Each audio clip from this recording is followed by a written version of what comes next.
Não esqueça de pegar o seu plano de leitura bíblica, tá bom?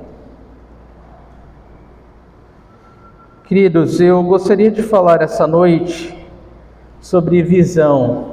Gostaria de falar um pouquinho sobre visão. Esse é o tema dessa mensagem.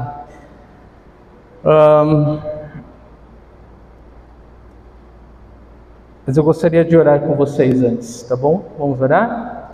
Pai Celestial, muito obrigado, Senhor, que nós podemos nos reunir no Teu nome, Deus, e poder celebrar a Ti, Deus. É muito bom cantar louvores que Te exaltam, Senhor, que falam da Tua grandeza, da Tua majestade, do Teu amor, do Teu poder, Senhor, da Tua graça, Senhor.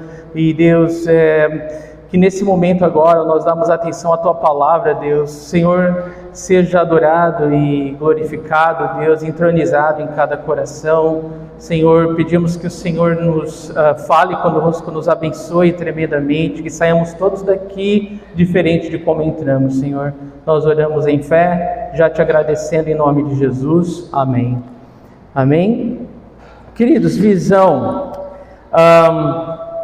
Visão bíblica, né? Visão dada por Deus para que nós possamos fazer a vontade de Deus, né?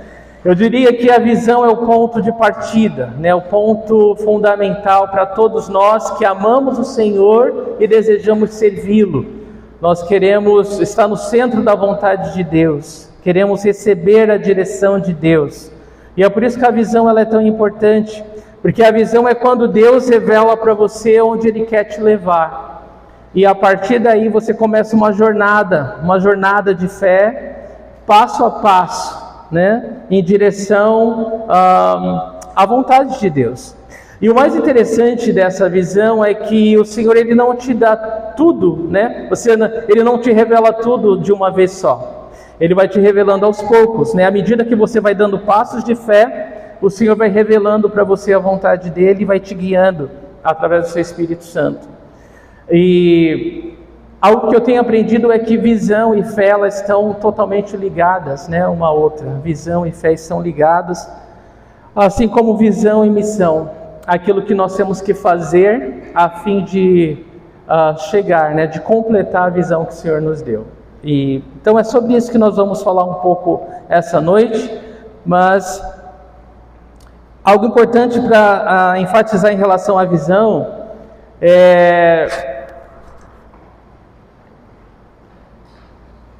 que Deus ele escolhe ser exaltado de forma diferente em cada uma de nossas vidas, né? A despeito dele nos unir, dele trazer glória para o nome dele através das nossas vidas, o Senhor ele tem uma obra especial, específica para cada um de nós. E esse é o coração da mensagem dessa noite, é você vislumbrar com os olhos da fé a vontade de Deus para a sua vida essa noite.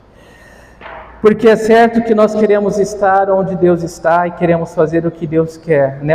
Nós queremos trabalhar no que Deus está trabalhando, nós não queremos fazer nada que Deus não esteja envolvido, amém?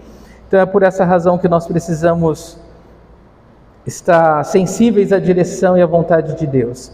E quando eu penso em visão, eu penso em algo que seja maior que nós, algo que todos nós possamos necessitar grandemente da ação do Espírito Santo. Eu penso que se nós não dependemos de Deus para completar a vontade de Deus na nossa vida, nós não precisamos de Deus, fé não faz sentido nenhum, não é? Então nós cremos e queremos estar envolvidos numa obra de Deus que seja maior que nós, amém? Você pode dizer amém por isso? Bom, opa, me sinto melhor, não sou o único louco aqui, né, amém? Nós queremos estar envolvidos no que Deus quer e sabemos que é algo maior que nós, sabemos que é algo maior do que o nosso tempo de vida muitas vezes, e nós vamos refletir e meditar em alguns personagens bíblicos essa noite e aprender, talvez até ser tocados por Deus através da visão que eles tiveram, amém? E Queremos que Deus desperte o nosso coração para a vontade dEle, que o Senhor possa fazer, muito clara a visão que Ele tem para as nossas vidas, como igreja e individualmente.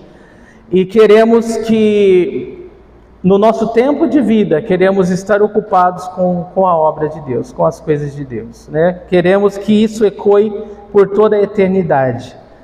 Queremos que a influência dessa obra, naquilo que nós fizermos para o Senhor, possa tocar gerações. Amém? Amém. Eu quero ler para você o que um homem de Deus escreveu, George W. Truett. Ele falou o seguinte: o homem de Deus deve ter visão de coisas espirituais, deve ser capaz de ver as montanhas cheias de cavalos e carruagens de fogo, deve ser capaz de interpretar aquilo que está escrito pelo dedo de Deus nas paredes da consciência, deve ser capaz de traduzir os sinais dos tempos em termos de seu significado espiritual, deve ser capaz de descerrar de vez em quando as cortinas do mundo material, a fim de permitir que os mortais vislumbrem a glória espiritual que coroa o trono da misericórdia de Deus. O homem de Deus deve proclamar o padrão que lhe foi mostrado no monte e a visão que lhe foi mostrada na ilha da revelação. Ele não conseguirá fazer nada sem que tenha visão espiritual. E esse é o nosso coração. Enxergar é comum, Olhar é comum, enxergar é raro. Nós queremos ver muito além do que os nossos olhos naturais podem ver. Amém? Os grandes pioneiros missionários foram, sem exceção, homens de visão. Eles alargavam as fronteiras do reino dos céus na terra, enquanto a maioria em seu tempo se engalfinhava em questões teológicas. O homem de visão está disposto a dar passos pela fé quando ninguém mais se arrisca. O meu coração, igreja, é que nesse próximo ano nós sejamos homens e mulheres de fé. Homens e mulheres que não temem dar passos de fé em direção à vontade de Deus. Em outras palavras, ou traduzindo em miúdos, viver rendido à vontade do Espírito Santo, ser guiados pelo Espírito Santo a cada novo dia, depender da misericórdia, da graça de Deus a cada dia, estar aos pés do Senhor a cada novo dia, ser guiado pelo Espírito Santo a cada dia, ter encontros divinos, sobrenaturais, com pessoas que precisam ouvir de Deus. Nada é por acaso na nossa vida, irmãos. Cristo é o centro de tudo. Na vida do crente não há coincidências, mas cristocidência. O Senhor, Ele está movendo as coisas, Ele está usando as nossas vidas. Então esse é o meu coração para nós nesse próximo ano, que sejamos guiados pelo Espírito de Deus à vontade de Deus. Visão comunica o que projetamos pelos olhos da fé, o que o Senhor nos mostra que devemos fazer com Ele. Nesse sentido, a visão e os chamados andam lado a lado. E é isso, irmãos. Alguns dos exemplos que eu quero compartilhar, o primeiro deles é o de Noé. Noé viu um dilúvio quando o mundo não conhecia sequer chuva. Ele viu um dilúvio quando o mundo não conhecia chuva. Para muitos, ele era um louco. Que sejamos esses loucos. Amém? Que sejamos esses loucos. Nós não vivemos para agradar o homem, nós vivemos para agradar a Deus. Não importa se vão chamar você de louco, que sejamos loucos para o Senhor. Gênesis 6, versículo 9, diz que Noé era um homem justo, íntegro entre o povo da sua época, e ele andava com Deus. E aqui reside o poder dessa loucura, ser uma pessoa íntegra, uma pessoa inteira, uma pessoa honesta, uma pessoa sincera, uma pessoa de caráter, uma pessoa que Deus pode confiar, que Deus pode contar. Esse é o nosso coração. Se esse é o nosso coração, nós não vamos ter medo de sermos os loucos desse mundo. Se Deus mandar a gente construir uma arca no deserto, a gente vai construir, como Ele fez com Noé.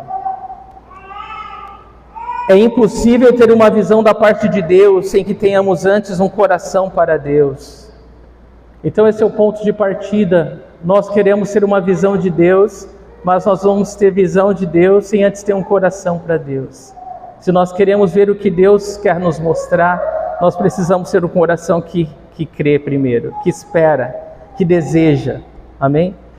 E o Senhor, Ele vai mostrar. Salmo 25:14 diz que o Senhor confia os seus segredos aos que o temem e os leva a conhecer a sua aliança. Se você crê, se você busca, o Senhor vai revelar o seu coração a ti. Ele vai revelar segredos. Diz que o Senhor confia os seus segredos aos que o temem, aos que o buscam. Quantos desejam ser intimamente conhecedores do coração de Deus? Eu quero, eu desejo. Creio que essa é a vontade de todos nós. E todos nós esperamos um ano de 2025 melhor que o 2024, mas creio que tudo começa aqui, né? Tudo começa no nosso coração, tudo começa naquilo que nós estamos dispostos a mudar para ter mais de Deus, para ouvir mais a Deus, para conhecer mais do coração do nosso Senhor e Salvador. Então esse é o ponto de partida. E o Senhor, Ele não tem limites. Ele não tem limites para nos usar à medida que nós confiamos nele. Porque fé agrada a Deus. Sem fé é impossível agradar a Deus. Mas se você crê, pode ter certeza que Deus vai te guiar a lugares e patamares nunca sonhados, nunca andados antes. Essa é a vontade de Deus para cada um de nós, irmãos. Deus, Ele está mais interessado no nosso coração do que no nosso trabalho. Isso tem que ser muito forte para nós, né? Nós queremos fazer muitas coisas para Deus, nós queremos alcançar o mundo para Deus, mas Deus, Ele não está tão interessado no que nós podemos fazer para Ele, quanto no que Ele está interessado em fazer em nossas vidas. Amém? Então, é claro que Deus quer pessoas, servos que trabalhem para Ele. Com certeza Ele vai usar todos que se renderem a Ele. Mas mais importante do que eu e você possamos fazer para Deus é a obra que Deus quer fazer em nós. Deus, Ele quer fazer uma obra em nós. Ele quer formar o caráter de Cristo em nós. Ele quer nos afiar, Ele quer nos tornar sensíveis ao Espírito Santo. E nós temos que estar cientes disso, né? As resoluções para o próximo ano, a primeira delas é que nesse próximo ano eu possa ser mais parecido com Jesus. Que o Senhor tenha liberdade na minha vida de me quebrar. Antes de Deus usar um homem grandemente, Ele primeiro quebra esse homem grandemente. É o que nós vamos ver aqui nesses exemplos. Então é isso, querido. A visão que o Senhor quer nos dar está diretamente relacionada com a forma que o Senhor quer trabalhar em nós. Em Gênesis capítulo 6, versículos de 12 a 14, e de 17 a 18, e versículo 22, nós lemos um pouquinho sobre a visão de Noé. Ao ver como a terra se corrompera, pois toda a humanidade havia corrompido a sua conduta, Deus disse a Noé: darei fim a todos os seres humanos, porque a terra encheu-se de violência por causa deles. Eu os destruirei com a terra. Você, porém, fará uma arca de madeira de cipreste, divida em compartimentos e revista de piche, por dentro e por fora. Eis que vou trazer águas sobre a terra e o dilúvio, para destruir debaixo do céu toda criatura que tem fôlego de vida. Tudo que há na terra perecerá, mas com você estabelecerei a minha aliança. E você entrará na arca com seus filhos, sua mulher e as mulheres de seus filhos. Noé fez tudo exatamente como Deus lhe tinha ordenado. Porque Noé amava o Senhor, Deus foi capaz de revelar o seu coração para Noé. Veja, que lindo, né? Quando nós amamos a Deus, nós podemos ouvir Deus. Quando nós tememos a Deus, nós podemos ter certeza de que Deus vai nos incluir nos seus planos. Não é maravilhoso isso? Eu quero estar incluído nos planos de Deus. Como que eu sei disso? Como que eu posso descobrir isso? Buscando a Deus, amando a Deus, crendo em Deus, confiando na palavra de Deus, nas promessas de Deus. E é isso que Deus quer para você. Porque Noé creu em Deus, ele viu a palavra de Deus se cumprir em sua vida. E ele teve que crer sem ver. Ele teve que crer sem ver. Muitas vezes nós queremos ver para crer, mas isso não funciona com Deus. Com Deus, primeiro nós cremos e depois nós vemos. Quantos estão dispostos a confiar primeiro no Senhor para depois ver?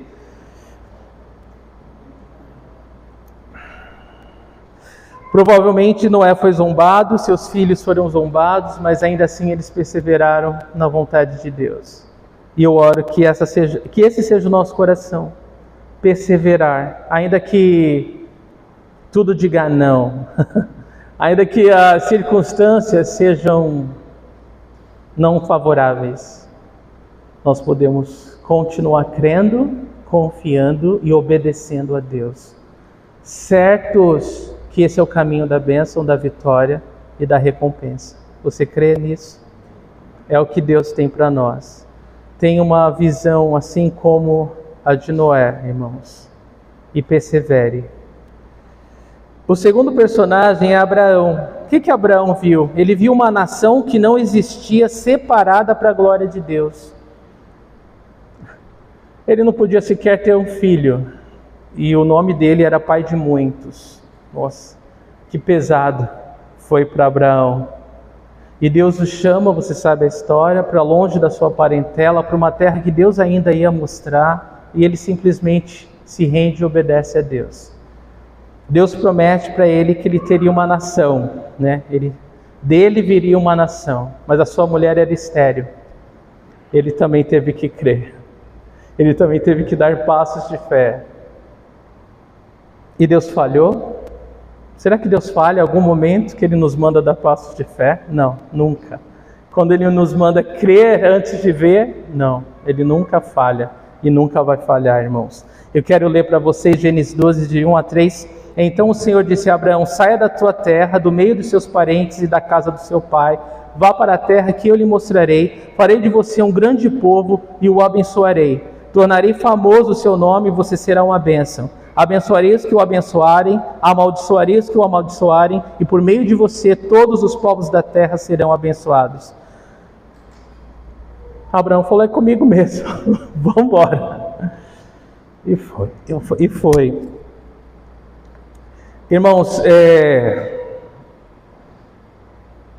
se nós queremos experimentar coisas que nossos olhos nunca viram, se nós queremos experimentar Deus se mover de uma maneira que nós nunca imaginamos, tudo que nós precisamos fazer é obedecer a Deus, custe o que custar. Nós queremos ver milagres, nós amamos ver milagres, mas e se Deus quer fazer milagres na nossa própria vida? E para isso Ele nos desafia a passos de fé que vão além da nossa mente, capacidade de entender, apenas confiar. Deus quer, Deus faz. Deus continua o mesmo, o modo de Deus trabalhar é o mesmo. Ele é o mesmo hoje, ontem e eternamente. Deus não muda. Isso é dos atributos de Deus, Ele é imutável. É por isso que nós podemos aprender com todas essas histórias, porque Deus não muda, Ele permanece fiel e Ele nunca vai falhar. Ele honra a fé, irmãos, e nós vimos o quanto Deus honrou. Não foi fácil, Abraão, ele muitas vezes teve que ser encorajado pelo próprio Deus. Olha, Abraão, conta as estrelas do céu, assim será a tua descendência. Mas nada acontecia, anos se passavam e a promessa não se cumpria. Mas valeu a pena ou não? Valeu a pena ou não? Valeu a pena esperar.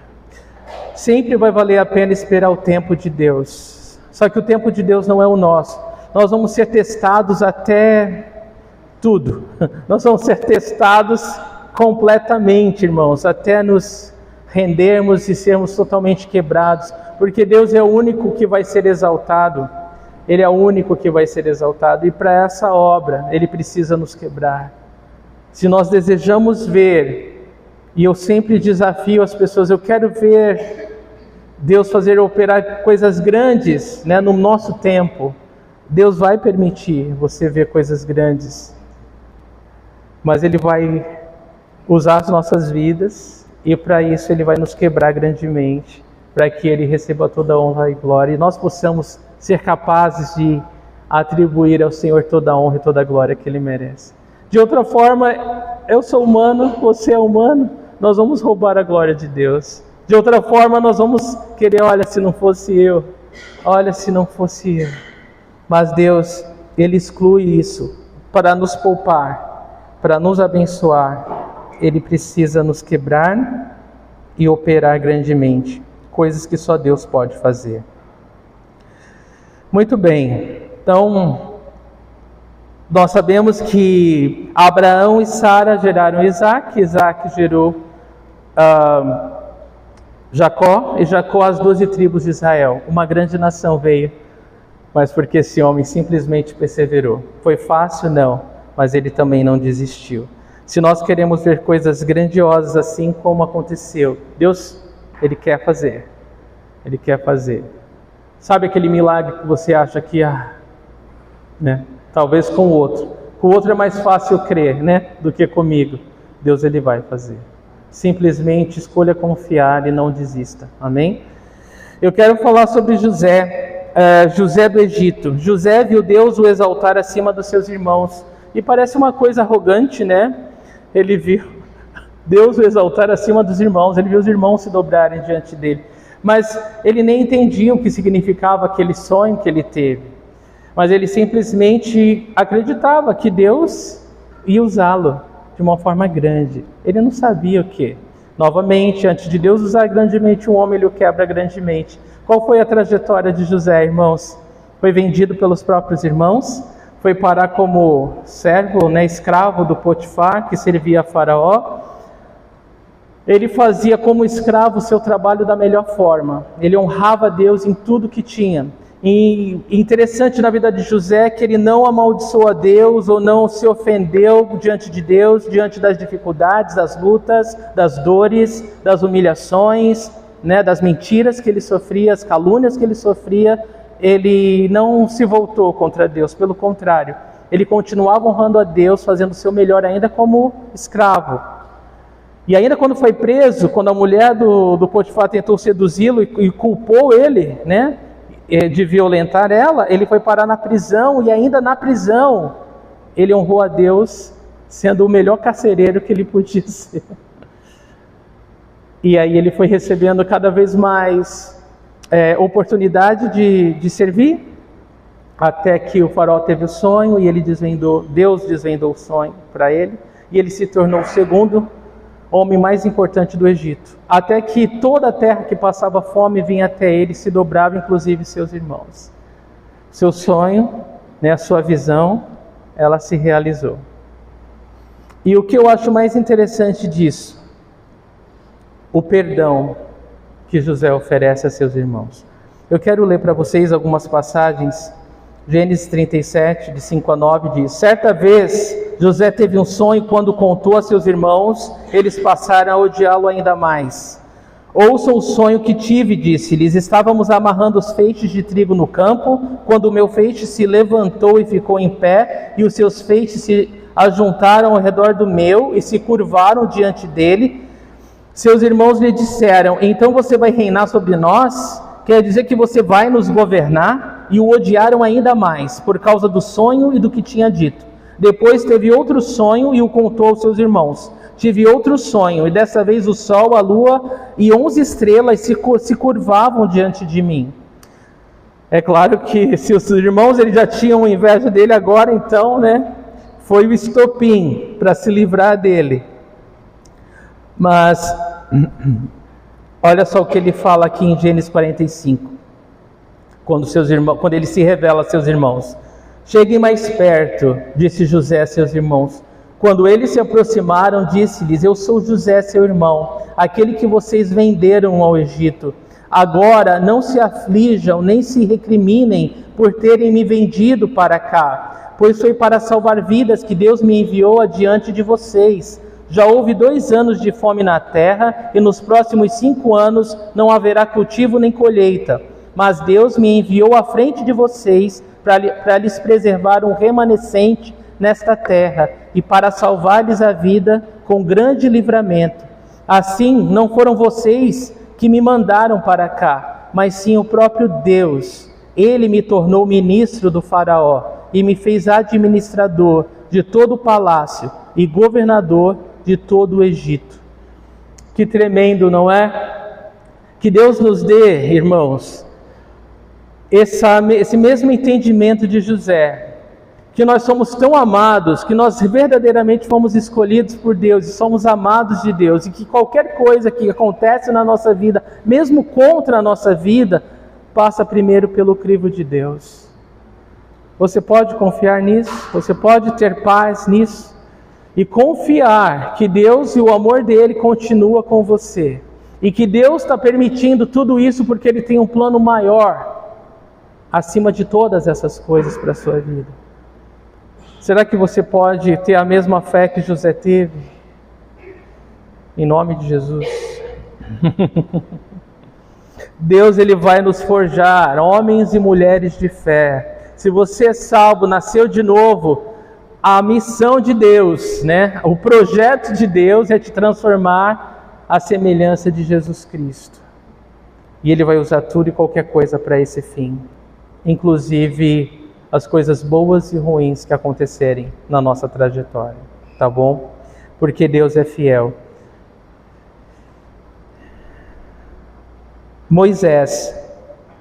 Moisés viu uma nação escrava sendo liberta do cativeiro mais poderoso do mundo.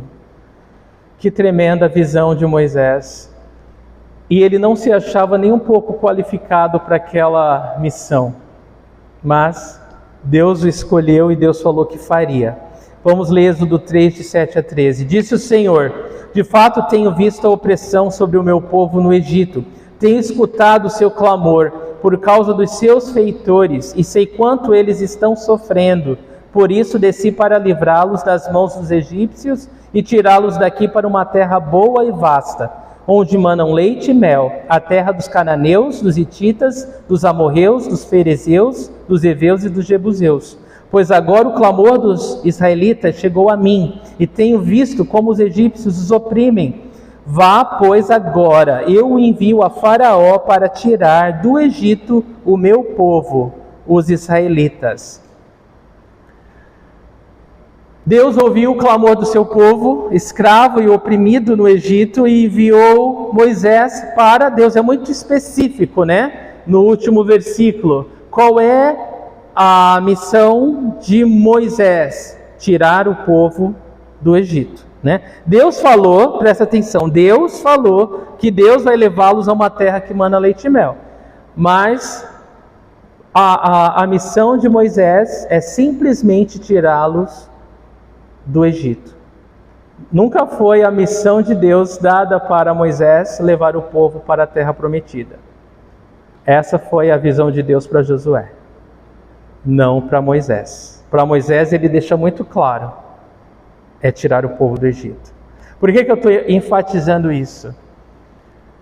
Porque Deus ele pode nos usar para a obra dele, para a vontade dele, de modo diferente. Nós podemos orar pela mesma coisa, mas uns vão semear e outros vão colher, né? Uns vão regar, uns vão arar a terra, enquanto outros vão colher os frutos. Mas Deus não tem problema, é tudo a obra de Deus, é tudo para a glória de Deus. O importante é simplesmente servir a Deus e ser obediente no que Ele nos manda fazer. Amém? Então, isso é muito importante, tá bom? Então, não compare a sua vida com a de ninguém. Simplesmente pergunte ao Senhor se você está no centro da vontade dEle, fazendo a vontade dEle. É só isso que nos importa. Muito bem. Josué e Caleb viram a terra prometida como herança do seu povo. Vocês sabem, quando Deus enviou os 10 espias para espiar a terra prometida, 8 deles falaram que... 12 espias, né? 10 deles falaram que era loucura tomar aquela terra. Muitos gigantes, né? Muito problema, ia ser muito difícil. Olha só, se alguma coisa é difícil para Deus, né? Que vergonha, né? Que vergonha, irmão, Deus falar que quer nos dar alguma coisa e a gente falar, isso é demais. Jamais eu vou conseguir ter isso, né? Jamais eu vou experimentar isso. Jamais, né? Porque você não crê que Deus é Deus, né? E que Deus pode, e que Deus faz. Deus faz o que Ele quer, né? E isso foi o que aconteceu, com exceção de Josué e Caleb, foram os únicos 2 que voltaram e falaram: é difícil, tem gigante na terra, não vai ser nada fácil, mas Deus pode nos dar a terra prometida, né? E Deus honrou né, de toda aquela geração, só Josué e Caleb entrou, né, e os filhos, né, e a geração seguinte. Todos morreram no deserto. Muito bem, quero ler para vocês Números 14, de 6 a 11. Diz aqui: Josué, filho de Nun, e Caleb, filho de Jefoné, dentre os que haviam observado a terra, rasgaram as suas vestes e disseram a toda a comunidade dos israelitas: a terra que percorremos em missão de reconhecimento é excelente. Se o Senhor se agradar de nós, Ele nos fará entrar nessa terra, onde mana leite e mel, e a dará a nós. Somente não sejam rebeldes contra o Senhor, e não tenham medo do povo da terra, porque nós os devoraremos como se fossem pão. Você gostou dessa afirmação? É tremenda, né? Isso é de quem crê, né? Isso não é frase de quem acha que Deus pode fazer, não. É alguém que está convicto que Deus fará, amém? Nós os devoraremos como se fossem pão. Eu gostei disso. A proteção deles se foi, mas o Senhor está conosco, não tenham medo deles. Mas a comunidade toda falou em apedrejá-los. Então a glória do Senhor apareceu a todos os israelitas na tenda do encontro. E difícil, né? O povo queria apedrejá-los porque eles criam que Deus daria a terra para eles. Meu Deus, Deus tenha misericórdia de nós. Números 14, de 6 a 11. E o Senhor disse a Moisés: até quando este povo me tratará com pouco caso? Até quando se recusará a crer em mim, apesar de todos os sinais que realizei entre eles?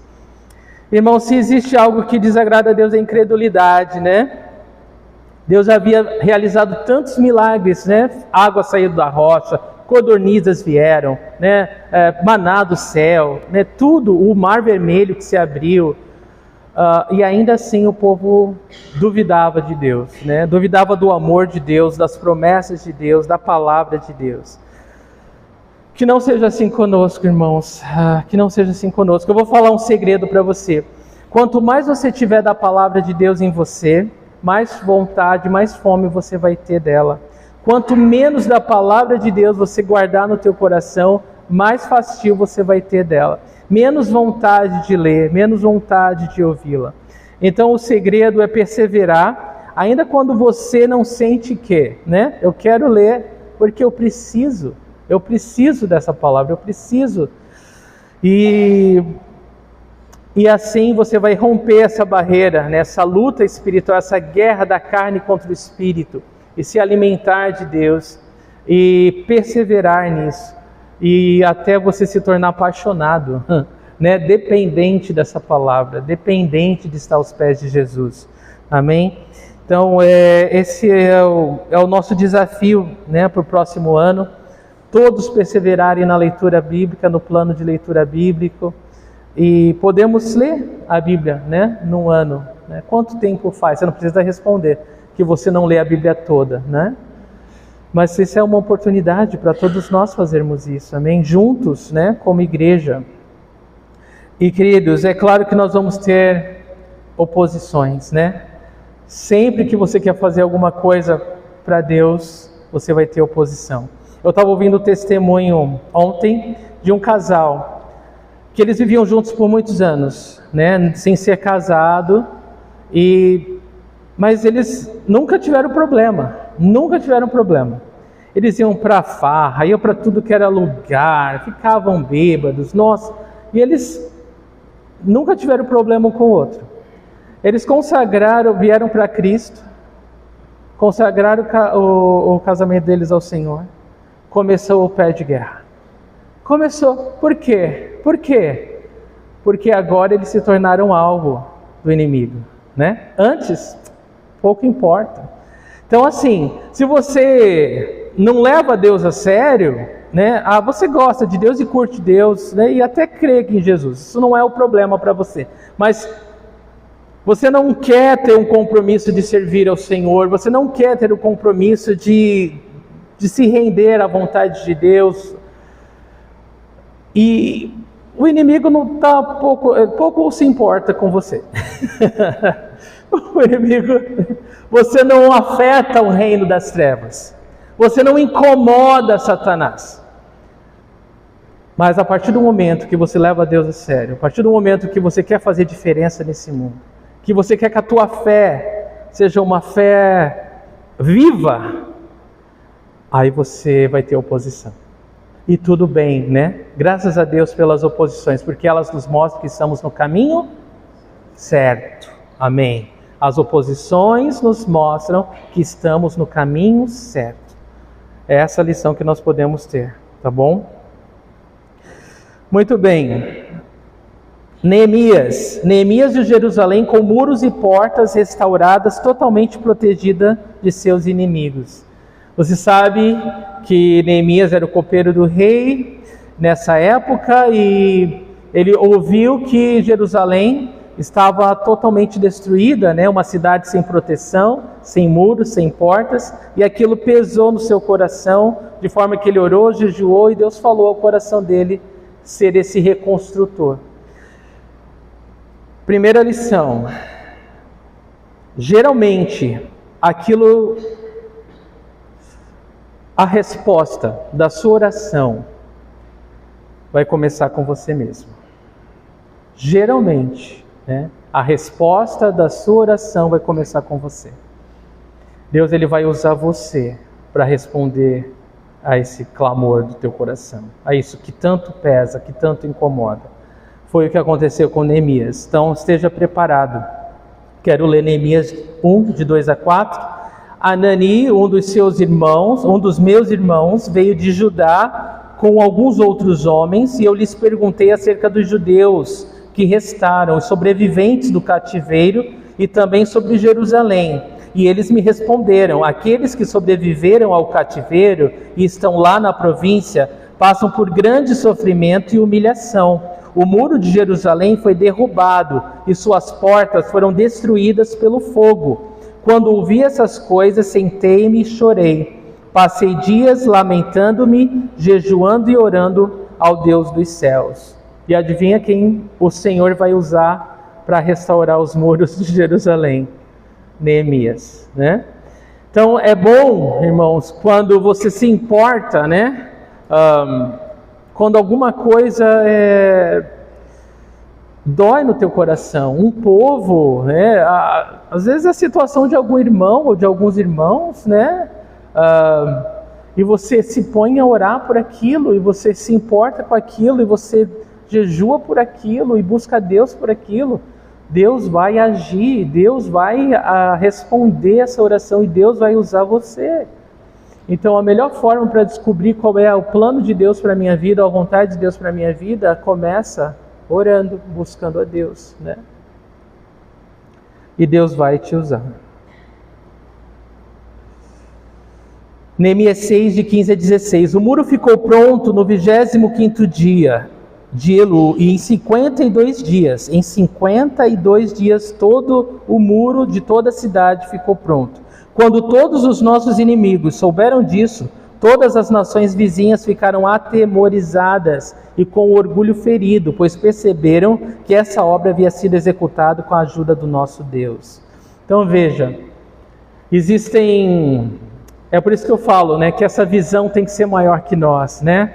A dependência tem que ser do Senhor, porque se eu oro por alguma coisa que eu meio que até já dou a Deus, já falo para Deus o caminho que Ele tem que seguir para que aquilo se resolva, né? Isso não precisa muito de fé, né? Porque você não está dependendo de Deus para nada, né? Agora, quando você não sabe como aquilo vai ser resolvido, como você não tem a mínima ideia, pelo contrário, parece que aquilo é impossível, né, para você, aí é ótimo orar por isso. Aí sim, vale a pena orar por isso, né? Vale a pena confiar que Deus vai fazer alguma coisa para ser grandemente glorificado. E eu oro, irmãos, que Deus possa colocar peso nos seus corações, sabe, pela obra dele, né? Existem tantas necessidades, né? Que o Senhor possa colocar isso e te traga de joelho, né? Te traga de joelho. E às vezes, irmãos, é aquilo que nos traz de joelho, que vai nos aproximar de Deus, e Deus vai transformar a nossa vida, né? Bom, eu quero falar também sobre Paulo, eu estou quase terminando, tá? Mas aguenta firme mais um pouquinho. Paulo, o apóstolo Paulo, ele viu o mundo gentil evangelizado e ganho para Cristo. Que visão linda, né? Que desafio. Atos 26, de 15 a 18. Então perguntei, quem és tu, Senhor? Respondeu o Senhor, sou Jesus, a quem você está perseguindo. Agora levante-se, fique em pé. E eu lhe apareci para constituí-lo servo e testemunha do que você viu a meu respeito e do que lhe mostrarei.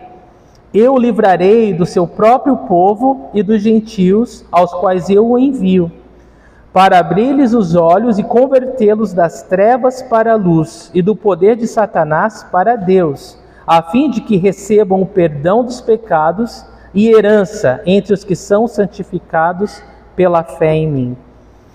Que visão maravilhosa o apóstolo Paulo teve, irmãos. E que desafio levar o evangelho a todo mundo conhecido daquela época, a todos os gentios. E essa visão foi concluída, né? Para a glória de Deus. E então ele ouve isso de Deus após seus olhos espirituais serem abertos, né? E a resposta dele a gente encontra lá em Atos 20, 24. Olha que lindo. Todavia, Paulo diz, não me importo, nem considero a minha vida de valor algum para mim mesmo, se tão somente puder terminar a corrida e completar o ministério que o Senhor Jesus me confiou de testemunhar do Evangelho da graça de Deus. Nada mais importava para Paulo,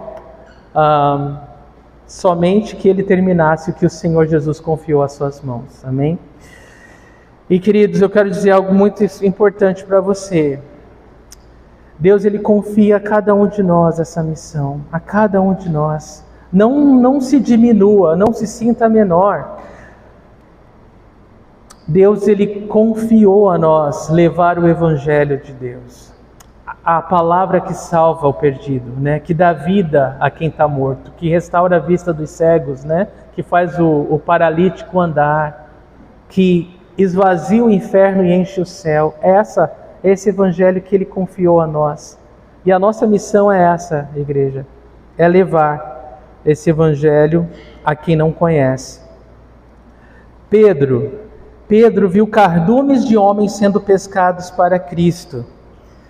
A gente imagina essa cena quando nós lemos o Evangelho, né? Pedro, depois da pesca maravilhosa que, né, Jesus manda ele jogar rede, né, depois de pescar a noite inteira e não pegar peixe nenhum. A gente imagina o quanto aquilo tocou o coração de Pedro, né? De modo que quando ele pega aquele monte de peixe, ele cai aos pés de Jesus, né? Ele fala, Senhor, fica longe de mim que eu sou pecador. E Jesus fala, Pedro, né, a partir de hoje eu vou te fazer pescadores de homens, né? Pescador de homens, né? E foi o que aconteceu, não por causa de Pedro, mas porque essa era a vontade do Senhor. Eu vou ler Lucas 5, de 8 a 11 para você. Quando Simão Pedro viu isso, prostrou-se aos pés de Jesus e disse, afasta de mim, Senhor, porque sou um homem pecador. Pois ele e todos seus companheiros estavam perplexos com a pesca que haviam feito, como também Tiago e João, os filhos de Zebedeu, sócios de Simão. Jesus disse a Simão, não tenha medo, de agora em diante você será pescador de homens. Eles então arrastaram seus barcos para a praia, deixaram tudo e o seguiram. Quando Pedro faz a sua primeira pregação, vocês lembram quantas almas se converteram a Jesus? Quantas? 3.000, né? 3.000 almas se renderam a Jesus. E quando ele prega pela segunda vez, quantas almas? 5.000 almas se renderam a Jesus. Nossa, era muito homem, né? Muito peixe, muita alma, né? Verdadeiramente Jesus o tornou pescador de homens. E a gente sabe que foi a obra do Senhor, né? A gente sabe que Jesus teve que restaurar Pedro, né? E Deus, o Senhor Jesus, confiou a Pedro aquilo que é mais importante para ele. A igreja, né? A sua igreja, aqueles por quem ele deu a vida, aqueles por quem Jesus morreu. Quando Jesus restaura Pedro, ele fala, né? Pedro, você me ama, né? E ele fala o que para Pedro? Cuida das minhas ovelhas, né? Cuida dos meus cordeiros, né? E isso é tremendo, né? Isso é tremendo. Jesus, ele restaura o homem pecador e confia o seu bem mais valioso. Eu creio que nós somos salvos para que outros também sejam salvos, irmãos. Eu creio que Deus ele tem uma obra muito maior do que nós já pudemos imaginar nas nossas vidas. E não importa o que você tenha feito no passado. Jesus é aquele que apaga com seu sangue e faz nova todas as coisas. Amém? Filipe, eu creio que é o último. Filipe o diácono. Filipe viu que era possível ser uma flecha que acerta o alvo, estando à disposição de Cristo com um simples coração de servo. Filipe não teve títulos, ele simplesmente serviu ao Senhor de todo o coração. Eu quero ler Atos 6, de 3 a 5 com vocês. Diz aqui: irmãos, escolham entre vocês 7 homens de bom testemunho, cheios do espírito de sabedoria, passaremos a eles essa tarefa e nos dedicaremos à oração e ao ministério da palavra. Tal proposta agradou a todos. Então escolheram Estevão, um homem cheio de fé e do Espírito Santo, além de Filipe, Prócoro, Niamor, Timon, Pármenas e Nicolau, um convertido ao judaísmo proveniente de Antioquia. Então aqui está no meio dos diáconos separados lá em Atos 6 para servir a mesa das viúvas, não era nenhum ministério, glorioso, proeminente. Ele ia simplesmente servir as viúvas que estavam sendo rejeitadas, negligenciadas, perdão. E ele fez isso cheio do Espírito Santo, cheio de alegria, fazendo para o Senhor. E qual é o segredo, o que acontece quando você serve o Senhor de todo o teu coração? O Senhor te dá mais trabalho, E assim foi. Você foi fiel no pouco, Ele te coloca sobre o muito.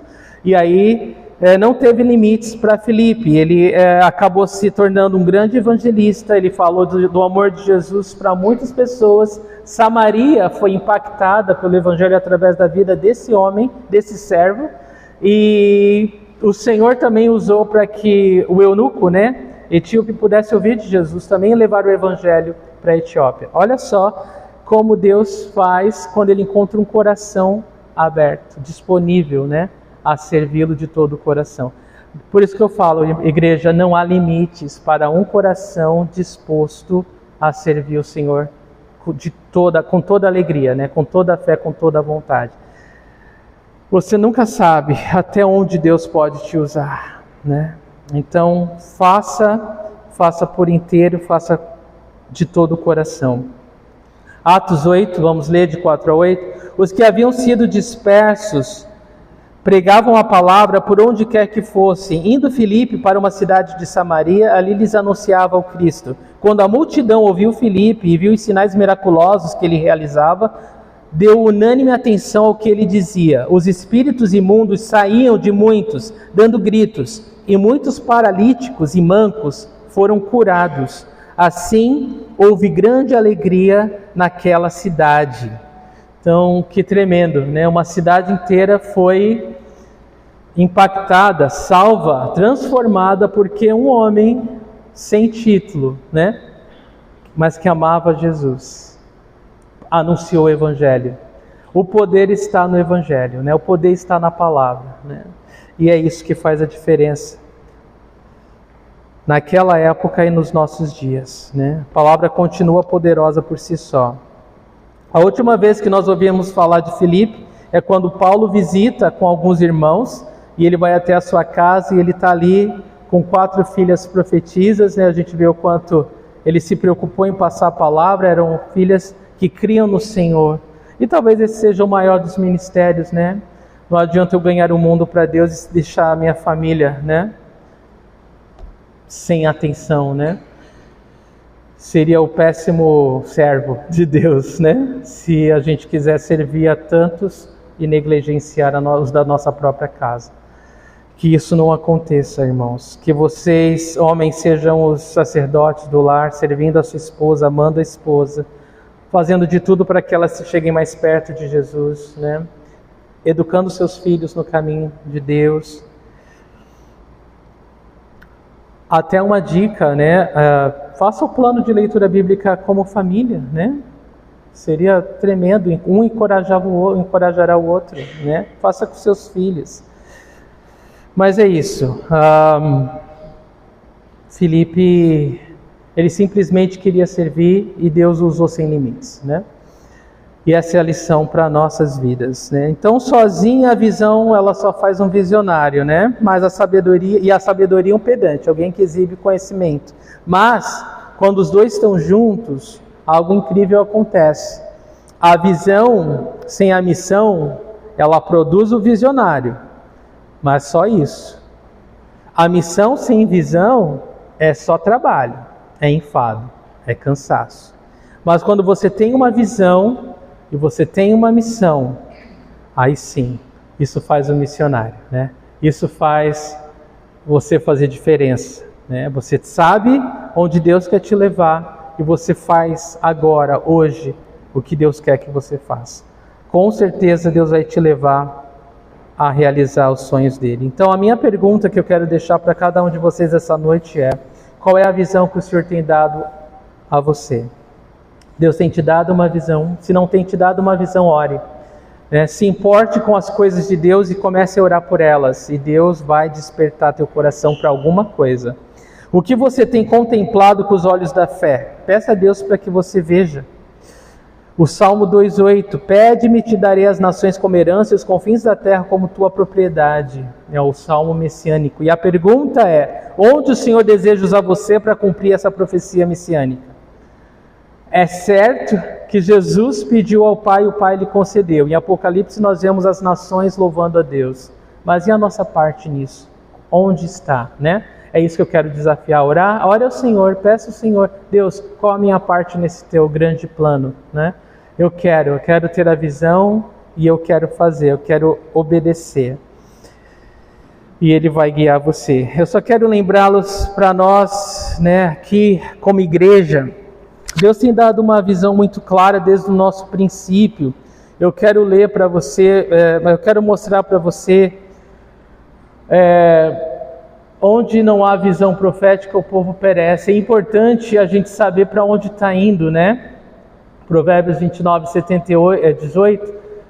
Mostra o gráfico da pirâmide, por favor. Essa pirâmide é só para a gente poder mostrar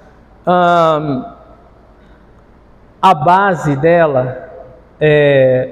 Nosso desejo, nossa visão é poder ser uma igreja que faça diferença no mundo. Ou seja, que a gente possa alcançar povos que não falam português, povos onde o evangelho não foi pregado. Esse é o nosso alvo, essa é a nossa visão. Eu creio que essa é a direção que Deus quer nos levar, de verdade.